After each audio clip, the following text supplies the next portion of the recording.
सबसे पहली चीज़ होती है गाइस, हमें अगर इंग्लिश का चैप्टर समझना है तो हमारे को चैप्टर की स्टोरी पता होनी चाहिए। स्टोरी पता होने के लिए thanks to YouTube, thanks to हमारा प्यारा सा यूट्यूब कि मैंने चैनल बना रखा है। यहाँ पे आप आओ मेरे चैनल पे और मैं आपको स्टोरी ऐसे पढ़ाती हूँ जैसे कि आप गर्मियों के अंदर पानी में टैंक मिलाकर पी जाते हो और वो रिफ्रेश हो जाते हो ना, वैसे ही मैं घोल के आपको चैप्टर्स की पूरी की लाइनों को, एनसीईआरटी की लाइनों को घोल के मैं तुम्हारे दिमाग में बसा देती हूँ। तो तुम्हें चैप्टर्स के लिए कोई टेंशन नहीं लेनी है। चैप्टर को पढ़ने के लिए तुम्हें एनसीईआरटी छूना भी मत। तुमने सोचा चैप्टर शुरू करते हैं, लास्ट लेसन तुमने सोचा चैप्टर शुरू करते हैं, यार आज मैं शुरू करूंगा वो डीप वाटर है, या मैं रेड ट्रैप शुरू करूंगा, या मैं टाइगर किंग शुरू करूंगा। आपको आना है मेरे चैनल के ऊपर, सर्च करना है the last lesson tiger king by Simran Sani, लिखोगे आपके पास वीडियो आ जाएगी। अब वीडियो पिछले साल की मेरी पूरी प्लेलिस्ट बनी हुई है, अभी मैं डिस्क्रिप्शन बॉक्स में उसका लिंक लगा रही हूँ। बट ऐसा नहीं है कि नए साल के तुम नए नए प्यारे प्यारे बच्चे हो और मैं तुम्हारे लिए नए साल में दोबारा ना पढ़ाऊँ सिलेबस को, तो ऐसा तो नहीं होगा। तो आप लोगों की लाइव क्लासेस शुरू हो रही हैं। कब से हो रही है हमारी लाइव क्लासेस शुरू? भाई वीक में 2 दिन रहेंगी, फ्राइडे और सैटरडे को हमारी लाइव क्लास रहेगी क्लास 12th इंग्लिश की। जब मेरा मन करेगा लास्ट लेसन पढ़ाने आ जाऊंगी, जब मेरा मन करेगा कभी नोटिस पढ़ाने आ जाऊंगी, किसी दिन रीडिंग कॉम्प्रिहेंशन तैयारी करा दूंगी, वो मेरे दिमाग की बात है। जैसा मुझे सही लगेगा मैं तुम्हारा सिलेबस कंप्लीट करवा दूंगी। तो पहला स्टेप क्या रहने वाला है हमारा? वीडियो देखने का। जो बच्चे पूछ रहे थे इंग्लिश की सीरीज कब से शुरू हो रही है, तो फ्राइडे से हो रही है।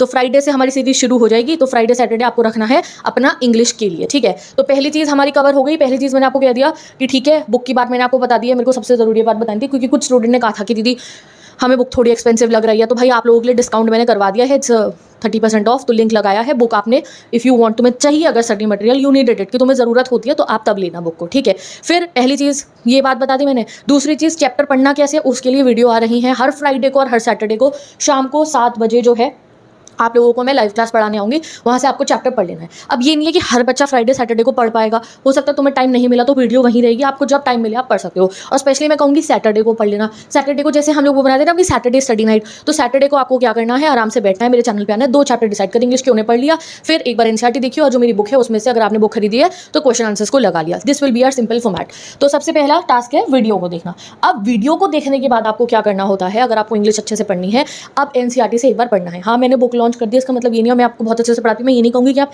एनसीईआरटी रीडिंग को स्किप कर दो। एक बार एनसीईआरटी रीड करनी है खुद से, एक बार लाइनों को गो थ्रू करना है। जब हम पहली बार एनसीईआरटी उठा के एनसीईआरटी पढ़ते हैं ना तो बहुत डिफिकल्ट लगता है, अबे क्या है ये, इतना मुश्किल लिखा हुआ है। Don't go so fast. बब का मतलब क्या होता है, लास्ट लेसन में आता है ना, वो ब्लैक स्मिथ वॉचर कहता है। अब तुम्हें बब का मतलब पता है, मैंने बताया था कि वो उसको चिढ़ा रहा होता है, हल्का सा टॉन्ट मार रहा होता है हमारा ब्लैक स्मिथ वॉचर। वहाँ पे अलग अलग वर्ड्स ऐसे लिखे होते हैं जिनका मीनिंग शायद तुम्हें ना समझ में आए, बट जब आप मेरे चैप्टर से पढ़ोगे तो मैं एनसीईआरटी की एक एक लाइन, वर्ड, मीनिंग सब बताती रहती हूँ। तो फिर जब आप बुक में से गो थ्रू करोगे तो तुम्हें डिफिकल्ट नहीं लगेगा। जैसे साहिब मुकेश वाला चैप्टर है, उसका कोई वर्ड है डिफिकल्ट है, वो कहाँ गए, उसकी जो वो मुकेश से कब मिली थी, साहिब से कब मिली थी, जितनी भी स्टोरी है हमारी, तो वो जैसे 3rd लेवल है, वहाँ पे एक वर्ड आता है वेकिंग ड्रीम विश फुलफिलमेंट, मतलब कि खुली आंखों से सपना